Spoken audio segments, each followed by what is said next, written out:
আসসালামু আলাইকুম everyone, welcome to my new another blog. আজকে চলে আসলাম নতুন একটা ভিডিও নিয়ে। টিয়ার নানু আসছে, একটু দেখা দাও, পুরো দেখা না, শুধু অর্ধেক দেখাও। নানু আসছে, তো কি কি নিয়ে আসছে সেটাই তোমাদের সাথে শেয়ার করবো। আসো তোমাদের সাথেই দেখি কি কি নিয়ে আসছে।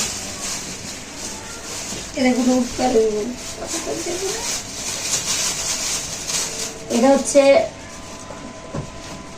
বাইরে যাবো। এটা হচ্ছে আমাদের গাছের, মানে আমাদের বাসায় লাগাইছে আলু শাক।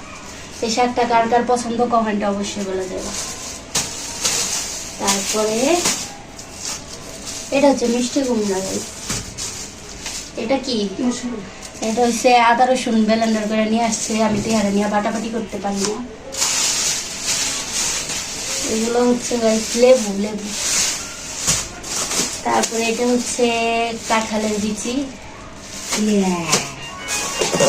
সুন্দর না কাটো পরে কথা। তো এটা হচ্ছে দুধ 8 কাপ।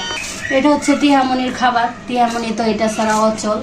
এখন অবশ্য দুধ কম খায়, অন্য বাড়তি খাবার খাইতেছে। দুধ খায় হয়েছে তোমার ঘুমের সময় তারা ফিটার না দিলে সে একদম পুরা পাগল। এটা হচ্ছে টিহামনির দুধ। আর হচ্ছে দেখি এখানে কি আছে। এখানে আছে গাইস আম, আমার পছন্দের তিহার কলা। তিহার খাবার, তিহা কলা খাবে? তিহার দিকে দূরে ধরো তো। তিহা কলা খাবে? তুমি কলা খাবে? দেখো কি করতেছে। কলা খাবে?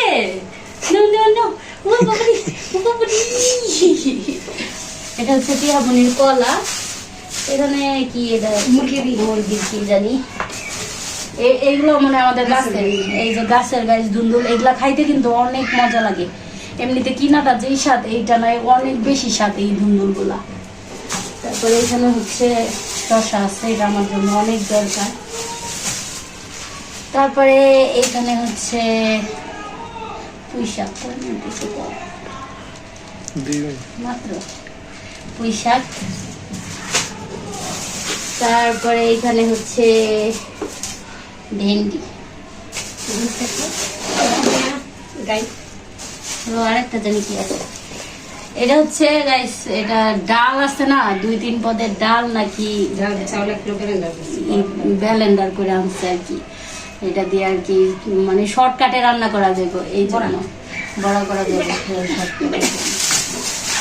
বাসার জিনিস যেগুলা তোমার ঘরোয়া জিনিস, ধরো এই যে শাক, তারপরে ধুন্দুল, এইসব যেগুলা, এগুলা খাইতে অনেক বেশি ভালো লাগে। আর এদিক দিয়ে দেখো টিহামনি কি করতেছে। ও গাইস একটা লাউ আছে গাইস, বিশাল বড় লাউ, সাদের লাউ। দাঁড়াও খাওয়ানি, দাও টিহামনি দাও।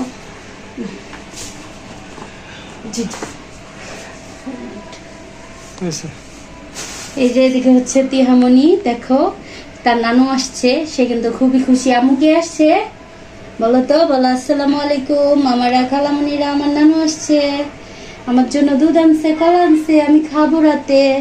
বলো হ্যাঁ, বলো। তো আজকের মতো ভিডিওটা এই পর্যন্তই। সবাই ভিডিওটা দেখবা, লাইক কমেন্ট করবা, আর ভিডিওটা কেমন লাগলো অবশ্যই কমেন্টে বলে যাবা। আল্লাহ হাফেজ সবাইকে।